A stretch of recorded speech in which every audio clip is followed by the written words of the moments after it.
If you own any AI stocks, Nvidia, AMD, Micron, SK Hynix, any of the others, Microsoft, Alphabet, you name it, Amazon, then you felt Friday. You felt the hit. And we need to talk about what's going to happen this upcoming week. And so if you own any AI stocks, any tech stocks, this is the video for you.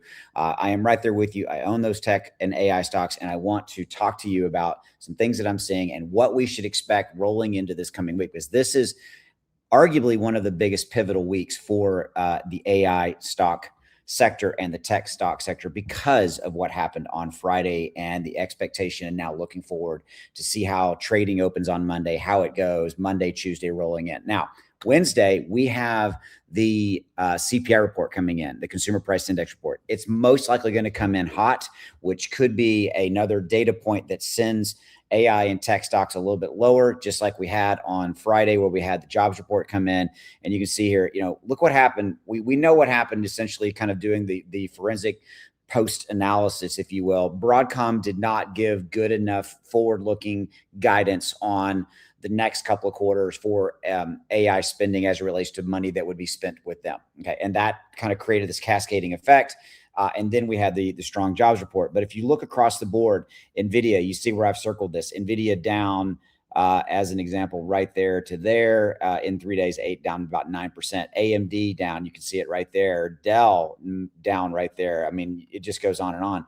Taiwan Semiconductor down, Micron down, Nebius Group, and so forth. You can go across the board, and everything we saw anywhere from about 6 to 8% to 15+% moves down across all of the major AI players. All right, so talking about this, look, there's fundamentally nothing has changed in the AI spending arms race. That has not changed.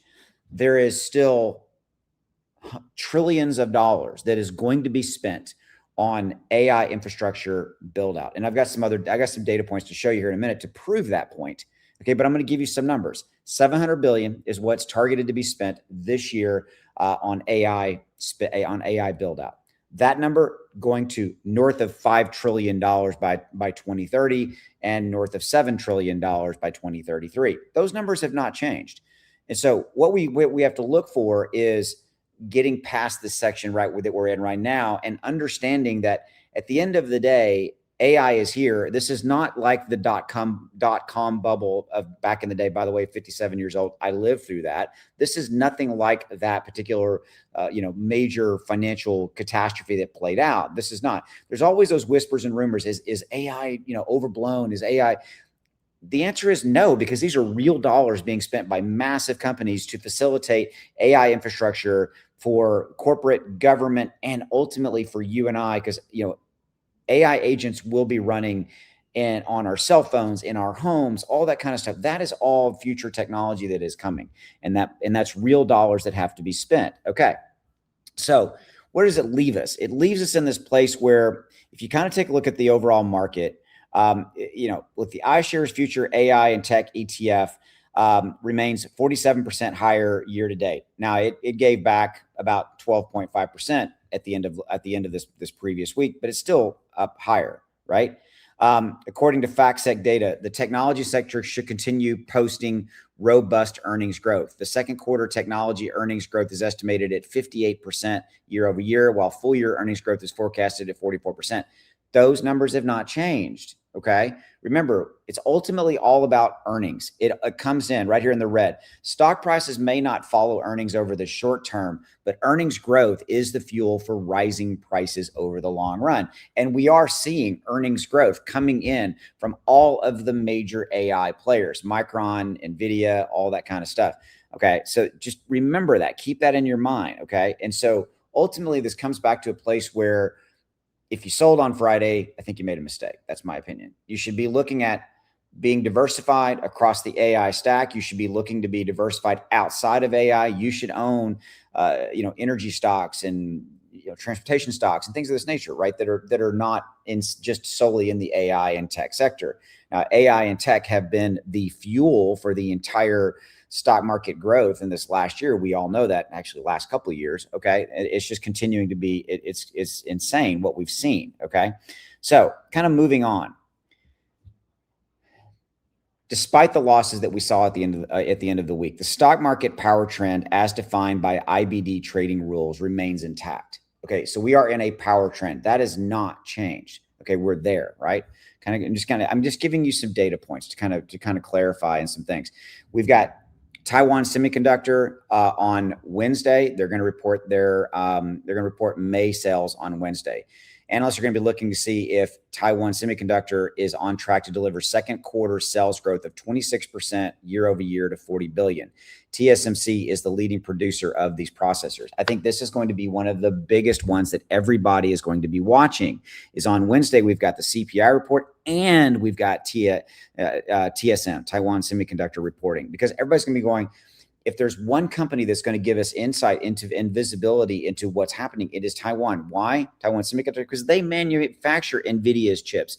Pretty much every major chip company out there, TSM, Taiwan Semiconductor, actually manufactures their chips. Okay, so just remember that. All right, so that's big. So keep an eye. That is Wednesday, and I will be talking about that as we continue to kind of move on. Now, let's shift and talk about kind of the positivity here. So Jensen Huang, the CEO of Nvidia, gave a speech earlier this last week where he was talking about the potential of AI, of artificial intelligence. And what he talked about were kind of themes that he's talked about previously. But this is really interesting. And this is a quote. Listen to this. Every company will have agents, AI agents, running inside. Every company will see that agents will need its own operating system. Every company is asking us, how do we run agents safely? How do we build agents for our own workloads? There are going to be so many agents. The world is no longer going to be limited by the number of people. Those agents are going to use more tools than ever. They're going to use more chips, more processing, more memory, more power production, Bloom Energy, Oklo, things of this nature, right? Everything from that AI stack is going to be impacted by this AI build out. Remember, I gave you those numbers: 700 billion in 26, 5 trillion spent on AI infrastructure by 2030, 7+ trillion. Those numbers have not changed. And so ultimately the narrative here, it comes back to a really simple thing. You have to look at, okay, am I diversified inside and out of tech? Meaning I have tech and AI. I own stocks inside and out, but inside of that AI, do I own a couple of the biggies from each sector? And I'm happy with that. Maybe you, instead of owning individuals, maybe you own ETFs, because there's ETFs in each one of those. There are semiconductor ETFs, there are memory ETFs, things of this nature. Okay. Ultimately, you have to look at it and go, I'm investing for the long term, and that's where I'm at. This is going to be a big week. If we come out Monday and Tuesday and we see more losses, I'm going to be looking to buy, because again, everything I've said in this video comes back to that fuel that the AI spending, marathon is just getting started. Okay, it is just getting started. It is not ending. Okay, we are in the early phases of that. Okay. We did get a splash of cold water this previous week, which probably ironically was not a bad thing. It probably wasn't. It was probably not bad that we had this little bit of kind of, correction, if you will, knee-jerk reaction where we saw all these assets kind of, again, highlighted here, right? With these circles, where we saw, this is Micron, where we saw all of these assets, Taiwan Semiconductor, move down in a period of 2 or 3 days, things like that. Okay. So that's what I want you to understand, is ultimately it comes back to a place of, if you understand how much money spent by corporate America and governments globally is going to be spent on AI, you can put what happened on Thursday and Friday essentially behind you. Now, looking forward, we got TSM on deck. We've got Oracle on deck to announce earnings, but really we've got that CPI report, and that CPI report is going to come in hot. Inflation is going to be high. So we could see even more of a market correction on Wednesday and Thursday from the fallout of that. Why? Because again, look what happened with the jobs report. The jobs report came in hotter than expected. You would think a good jobs report would be good. Usually it is, but the problem with that is that jobs report coming in that hot, it's signaling possibly to the Federal Reserve, that they're now going to have to raise interest rates. We don't want them to do that. Okay. So now it's looking like we might have anywhere from 2 to 3 interest rate hikes coming in the next year versus 2 or 3, interest rate reductions, which is what we were expecting. Okay. Now, some people would say that the fuel for this comes from the Iran-US conflict, the price of oil, all that kind of stuff. Yes, that's part of it, but ultimately these are longer term issues that we've been dealing with inflation, recession, all those kind of things. And there's not an easy fix. But the bottom line is that CPI is going to come in hot. we are probably going to see a knee-jerk reaction across all of the financial equity markets. We're probably going to see AI and tech possibly get hit again on Wednesday, and then leading into Thursday's trading session as well. Be aware of that. And then also be aware of Taiwan Semiconductor. If we get any kind of a not great forward-looking guidance, that's going to be more fuel for that fire, just like we saw with Broadcom, for that fuel fire, that kind of mania fuel of people going, oh my God, AI is done and the AI bubble is about to burst. I don't think it is, because of everything I just said with all the spending. That's not going to change. Okay. AI is here. It is here to stay, and it's only going to get bigger. And the spending on that is not going to change. Okay. Ultimately, that's what it comes back to. Okay.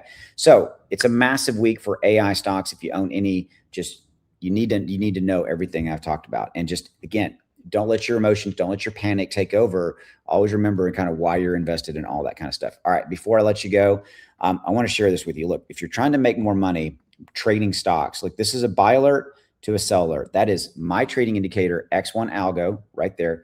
Spent about $30,000 having the software built. Okay, links are in the description below, right below this. I'll also link down in the. I'll also put the link to the software down in pinned comments. That'll be I'll pin the comment down, pin it down there if you want to get it. There's a 30-day no questions asked refund guarantee. The software costs about $1 a day. Let me show you how it works.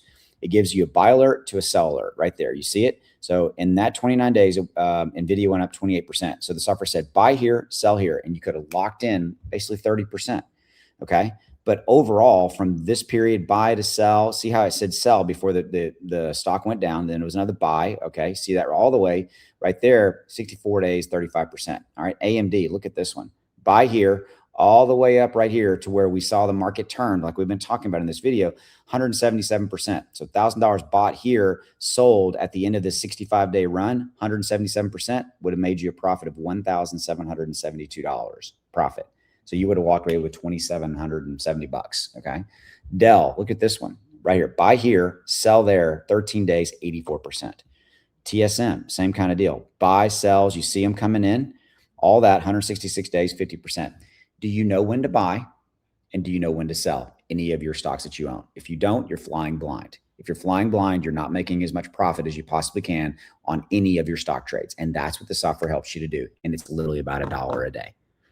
How'd you like to spend $1 and have more visibility and have a better view of when to buy and when to sell, so that you can put that profit, that money in your pocket, in your bank account, change your life, change your family's life, because that's ultimately what it's about. Look at this one, Micron. Buy here, sell, buy, sell. 64 days, 214%. That's what it does. It tells you when to buy and when to sell. So links are right down there in the description, right here. Pick your plan. There's a discount code down there that makes the prices even cheaper than you see on the screen. SP1. Use that discount code at checkout. I'll see you. Go make some money. It's going to be a huge week for us. We'll see how it plays out.